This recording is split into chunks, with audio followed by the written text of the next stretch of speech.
재구속 이후에 내란 특검의 출석 조사 요구에 불응하고 있는 윤 전 대통령이 법원에 구속 적부심을 신청하면서 역공에 나섰습니다. 김건희 여사의 측근인 집사 김 씨에 대한 체포영장도 발부됐습니다. 기업인 조사와 더불어서 사건의 실체가 드러나게 될지도 관심입니다. 특검 수사 내용 홍정석 변호사와 함께 짚어보겠습니다. 어서 오십시오. 안녕하세요. 어서 오십시오. 구속 적부심을 신청했다라고 앞서서 문을 열면서 전해드렸는데요. 구속 적부심이라는 절차가 다소 생소할 수도 있을 것 같아요. 네. 어떤 절차입니까? 예, 그 피의자가 이제 구속영장을 통해서 구속이 됐을 때 본인의 이제 구속에 대해서 절차적으로 내용적으로 위법이 있다고 해서 예. 구속에 대한 이제 정당성 여부를 다툴 수 있는 법적 절차입니다. 네, 윤석열 대통령으로서는 할 수 있는 조치를 다 하고 있는 것 같은데요. 네. 어제 있었던 특검이 그 서울구치소에 인력을 보내서 인치를 지휘하려던 계획까지 중단됐다 보니까 네. 이게 구속적부심 신청을 하는 것 자체가 시간 끌기가 아니냐 이런 지적도 나오고 있더라고요. 어떻게 네. 보세요? 말씀하신 것처럼 구속 적부심이 신청이 되면 그 구속이 중지가 되고 기록이 법원으로 넘어가게 됩니다. 따라서 그 인치가 어려운 상황에 처하게 되는 건 맞습니다. 근데 윤석열 전 대통령 입장에서는 이 부분이 이제 시간 끌기라기보다는 지금 굉장히 몰아치고 있는 특검 수사에 대해서 한숨을 돌리고 가자 이런 전략이라고 제가 볼 때는 보이고요. 네. 이 부분에 대해서도 특검에서도 그 시간 동안에 구속적부심도 준비를 해야 되고 또 추가 수사 사항도 준비를 해야 된다고 보고 있습니다. 알겠습니다. 일단 윤 전 대통령 측에서 이야기를 하는 거는 구속 결정에 실체적인 절차적인 문제가 있다. 이런 이야기들을 하고 있어요. 내일 오전에 신문 예정이라고 전해졌는데요. 이 자리에 윤 전 대통령이 직접 출석을 하게 된다고 합니다. 어떤 점이 쟁점이 될까요? 구속영장 실질심사와 유사할 것으로 보입니다. 예. 당시에도 이제 윤석열 전 대통령은 그 형사소송법 208조에 따라서 재구속의 제한 사유를 주장했습니다. 예. 재구속의 제한 사유라는 것은 그 동일한 범죄 사실에 대해서 추가로 중요한 증거가 없을 경우에는 다시 구속하지 못한다는 내용을 주장하는 건데요. 네. 내일도 마찬가지로 이 부분에 주력해서 특검에서 내란죄에서 파생되는 범죄들인데 이 부분에 대해서 구속영장을 청구한 것은 적법하지 않다 이렇게 주장할 것 같습니다. 통상적으로 구속적부심이 인용되는 사례가 비중이 어느 정도 됩니까? 거의 없다고 보시면 됩니다. 네. 또 특히 이번처럼 구속영장 실질심사가 있은 지 며칠 안 돼서 구속적부심을 신청하는 사례도 거의 없다고 보시면 될 것 같습니다. 알겠습니다. 이런 말씀하신 것처럼 그렇다면 기각 가능성이 크다고 봐야 될 것 같은데요. 만약에 기각이 됐을 때 윤 전 대통령이 지금까지 보여준 모습을 보면은 그냥 물러설 것 같지는 않단 말이죠. 네. 또 어떤 방법들이 있을까요? 제가 볼 때는 이제 구속적부심은 아까 말씀드렸다시피 이제 한숨 돌리고 가는 것이고 예. 지금 이제 얘기가 좀 간간히 나오고 있지 않습니까? 뭐 지병이나 이런 예. 그 질병에 대해서 얘기를 좀 나오고 있는데 병보석 절차를 이제 진행하지 않을까 그런 예상을 조심스럽게 해볼 수 있을 것 같습니다. 네. 자, 윤 전 대통령이 오늘 형사 재판이 예정되어 있지만 지금 출석할지 안 할지 여부가 불투명한 상황입니다. 그런데 내일 오전에 있을 구속적부심에는 직접 출석할 가능성이 전망이 되고 있거든요. 네. 이 특검의 조사에는 불응하고 구속적부심 신문에는 이렇게 나가는 거에 대해서 어떻게 재판부가 판단할까요? 본인만의 전략을 그렇게 세우고 있는 것 같습니다. 예. 이제 권리와 의무로 나눠서 법원에 출석해서 본인의 권리를 주장하는 것은 권리고 이제 그 수사에 출석하는 것은 의무라고 이제 구분을 짓고 수사기관에는 지속적으로 비협조, 즉 자기는 죄가 없으니까 수사기관의 수사에는 협조할 수 없다 이런 기조로 가고 법원에는 마찬가지로 본인이 죄가 없기 때문에 법원에는 최대한 협조를 하는 태도를 취하는 것을 기조로 삼고 있는 것 같습니다. 알겠습니다. 조금 전에 저희 조혜진 앵커가 인치에 대한 이야기를 했었는데요. 자, 지금도 인치, 그러니까 직접 조사는 어려운 상황이 계속 이어지고 있어요. 계속 이렇게 윤 전 대통령이 소환 조사를 거부를 하고 버티기에 나선다면은 실제로 소환할 그 현실적인 대책이 있습니까? 현실적인 대책은 이제 강제로 조사실로 데리고 오는 방법은 있습니다. 대법원 판례에서도 그 부분이 위법하지 않다고 본 판례가 있기 때문에 절차적으로는 가능합니다만 현실적으로 구치소의 교도관들도 지금 그 부분에 대해서 부담을 많이 느끼고 있는 상태이기 때문에 말씀하신 것처럼 현실적으로 수사를 강제로 이어갈 방법은 없지 않나 이렇게 보시면 좋을 것 같습니다. 네. 지금 특검도 전방위적으로 압박을 높이고 있는 것 같은데 윤 전 대통령에 대해서 기소 전까지는 가족과 변호인 제외한 접견을 금지하는 조치를 내렸습니다.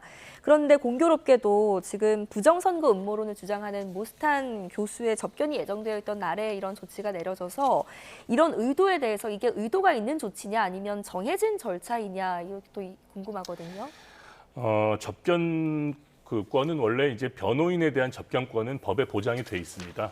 변호인 외에 다른 사람들과의 그 접견권은 법적으로 보장돼 있지 않지만 이 부분에 대해서 수사기관은 또 제한 조치도 내릴 수 있습니다. 그런데 모스탄 교수의 이제 접견 신청에 대해서 특검이 부담을 느꼈다 이렇게 보고 있고요. 왜냐하면 이 부분에 대해서 접견 이후에 어떤 내용들이 나올지 모르고 그 예. 부분들이 이제 여론에 또 미칠 영향도 고려했기 때문에 특검에서는 그런 점들을 다 고려해서 조치를 내린 것으로 보입니다. 알겠습니다. 지금 내란 특검이 조태영 전 국정원장 그리고 박종준 전 경호처장에 대해서도 강제 수사에 착수를 했다고 해요. 특검이 조태영 전 국가정보원장에게 집중하는 배경 어떤 겁니까? 예전에도 말씀드린 바 있는데 이 부분은 이제 우리 형법 155조의 증거인멸 그리고 예. 대통령 경호법에 직권남용죄를 적용하기 위해서 지금 수사를 하고 있는 것으로 알고 있는데요. 이 부분에 대해서 대통령과 경호처 그 사이의 연결고리로 조태영 전 원장을 주목하고 있는 것 같습니다. 왜냐하면 조 전 원장이 박종준 전 대통령실 경호처장과 통화한 정황을 발견했다는 소식이 있어서 그 부분에 집중하지 않나 싶습니다. 네. 뿐만 아니라 평양 무인기와 관련해서도 오늘 김용대 드론 작전사령관 특검 조사도 예정되어 있습니다. 지금 김 사령관 측은 계엄과는 무관한 작전이었다 이렇게 주장을 하고 있는데 이게 특검으로서는 이제 이번 수사를 통해서 외환 관련 혐의를 좀 파헤치려고 하는 의도인 것 같아요. 뭐 증거나 진술 확보가 관건일 것 같은데 어떤 전략을 펼칠 거라고 보십니까?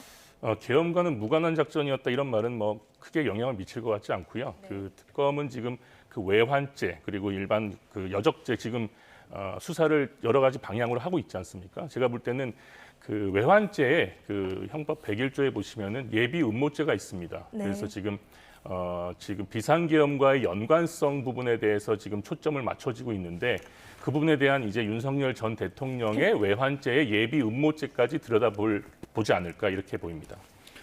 알겠습니다. 이번에는 김건희 특검 이야기도 살펴보도록 할까요? 집사 게이트, 이 김 씨에 대한 체포영장이 발부됐다고 해요. 법원의 판단 배경은 뭐로 보십니까? 법원에서는 이거 얘기 나온 것처럼 예. 수사기관의 출석 요구에 응하지 않을 가능성이 높다. 이렇게 공식적인 사유는 나왔습니다. 예. 네. 하지만 이 부분에 대해서 지금 특검에서 이 부분에 수사를 해야 되는데 소재 파악이 되지 않고 있기 때문에 영장을 청구했고 법원에서도 그 사유가 타당하다고 본 것 같습니다. 네, 지금 특검은 여권 무효화 조치에 바로 착수했습니다. 이 여권 무효화가 발효되면 현지에서 바로 어떤 조치를 당하게 됩니까? 여권 무효화 조치가 이제 이루어지게 되면 외교부와 협조가 이루어져야 됩니다. 예. 협조가 이루어져서 여권 무효화 조치가 되면은 특검에서는 바로 인터폴의 적색 수배를 하지 않을까 싶습니다. 예전에도 특검에서 항상 이런 절차로 이어졌었고요. 예. 이번에도 마찬가지로 인터폴의 적색 수배가 이루어지면 그 해당 피의자는 이제 국경을 넘거나 어떠한 관공서를 출입하거나 이럴 때 바로 적발이 돼서 체포될 가능성이 높아집니다. 자, 지금 이 김 씨에 대한 이야기도 있고요. 김건희 여사에 대한 이야기, 또 여기에 연루된 기업인들도 상당히 많습니다. 소환이 예정돼 있기도 한데 지난 국정농단 사건 때 특검을 해보셨으니까 이런 경우에는 어떤 점에 집중해서 수사를 하게 될까요? 네, 제가 예전에도 말씀드린 바 있는데 예. 결국에는 돈의 흐름이 굉장히 중요합니다. 예. 돈의 흐름과 관여자들의 어떠한 행위, 이 부분에 집중을 하게 될 것인데요. 그중에서도 특히 이 돈의 형성 과정 그리고 형성되게 된 경위 이런 부분에 대해서 특검이 치밀하게 이제 수사를 진행하게 될 것 같고요. 네. 이 부분에 대해서 돈의 흐름이 밝혀진다면 어떠한 경위를 통해서 이 부분이 김 전 여사에게 이제 영향을 미쳤는지 이런 부분에 대한 이제 수사가 이루어지게 될 것으로 보입니다. 네. 자, 이뿐만이 아니고 삼부토건 전현직 경영진들도 소환 조사를 당했습니다. 그런데 살펴보니까 주가 조작으로 챙긴 돈이 무려 300억 원이 넘는다고 하더라고요. 구속영장이 청구됐는데 주요 혐의가 무엇입니까? 예, 구속영장에 보면 이제 사기적 부정거래 혐의가 적시돼 있습니다. 이제 자본시장법에 우리나라에서는 이제 주가 조작, 쉽게 말씀드리면 이제 주가 조작 혐의라고 보시면 될 것 같고요. 이 부분에 대해서 특별히 주가가 상승할 요인이 없는데 공모를 통해서 주가를 상승시켰다, 이런 혐의로 보시면 될 것 같습니다. 네. 알겠습니다. 건진법사에 대한 이야기도 해보도록 하죠. 전성배 씨. 동시다발적인 압수수색이 이루어졌는데 이게 이틀 연속이더라고요. 확인할 부분이 굉장히 많나 보죠. 지금 이제 물증을 찾기 위한 과정으로 보입니다. 이제 예. 진술 증거들은 이제 많이 나왔지 않습니까? 근데 지금 언론에 회자되고 있는 그런 백이라든지 여러 가지 이제 물건에 대한 이제 물증이 확보가 안 되고 있다 보니까 이 건진법사가 이제 이것을 어디다가 뒀는지에 대해서는 특검에서 굉장히 이제 주목을 하고 있고, 이 부분을 찾기 위해서 전방위적인 압수수색이 이루어진 것으로 보입니다. 그 비밀의 방에 대한 관심도 굉장히 높은 것 같아요. 검찰이 이걸 왜 놓쳤을까 이해가 안 되는 부분인데, 물건을 옮긴 정황이라든지 주거지를 옮겼다는 이런 정황들 언론 보도도 있었고요. 그러면 이런 것들이 법원의 판단, 여기에도 굉장한 영향을 미치게 되지 않을까요? 맞습니다. 말씀하신 것처럼 지금 어떤 뭐 비밀의 방은 이제 굉장히 이제 좀 자극적인 멘트인데요. 예, 이제 예. 본인만의 이제 귀중품들을 보관하는 공간이 분명히 집안에 있었을 것이고, 예. 그 부분을 이제 처음에 포착하지 못한 것은 이제 수사기관의 약간의 이제 수사 미진이라고 볼 여지도 있지만, 그런 부분에 대해서 이제 그 증거 물품들을 다른 곳으로 옮기고 하는 부분에 대해서 증거 인멸, 이 부분에 대해서 굉장히 위중하게 볼 여지가 있기 때문에 예. 지금 특검이나 이제 나중에 재판 과정에서 법원에서도 굉장히 영향을 많이 미칠 것으로 보입니다. 알겠습니다. 공천 개입 의혹도 김건희 여사 관련된 의혹 가운데 한 축인데요. 어제 최초 제보자인 강혜경 씨가 특검에 출석을 했습니다. 여러 증거품을 임의 제출 형태로 제출했다고 하는데, 임의 제출이 뭡니까? 임의 제출은 이제 말 그대로 예. 임의로 제출. 내가 낼 의도를 가지고 증거를 냈다, 이렇게 보시면 되겠습니다. 그런데 임의 제출이라는 용어를 쓸 때 수사기관에 이제 체포를 된 사람도 임의 제출할 수 있지 않습니까? 예, 예. 핸드폰이나 이런 것들을. 근데 약간 의미가 틀립니다. 그 경우에는 그 임의가 과연 정말로 임의에 해당되는지 여기에 대해서 판단을 하게 됩니다. 그래서 예, 예. 근데 어제 출석한 강혜경 씨 같은 경우는 정말 본인이 이 증거를 낼 생각을 가지고 직접 수사기관에 출석해서 냈기 때문에 여기에 대한 증거 능력이 부인될 가능성은 높지 않아 보입니다. 알겠습니다. 이런 것들도 모두 다 뭐 법원에서 판단할 부분인데 많은 영향을 미치게 될 것 같고요. 끝으로 이분 이야기를 잠깐만 해보도록 하겠습니다. 오늘 이재용 삼성전자 회장에 대한 대법원 선고가 예정이 돼 있어요. 부당합병 의혹인데요. 어떻게 전망을 해볼 수가 있을까요? 2심에서는 무죄가 나왔었죠? 네, 맞습니다. 거의 10년간 이어진 지금 그 사법 족쇄라고 이제 표현할 수 있겠는데요.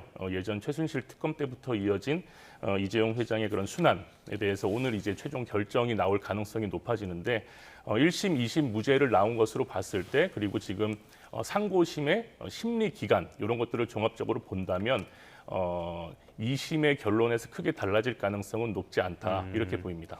어떻게 보면은 사법 리스크를 이제 벗게 되는 거니까요. 지금 삼성전자가 워낙 위기가 이어지고 있기 때문에 이제는 뭔가 나서서 말씀을 하고 어떤 경영적인 어젠다를 보여줄 때가 되지 않았나라는 생각도 듭니다.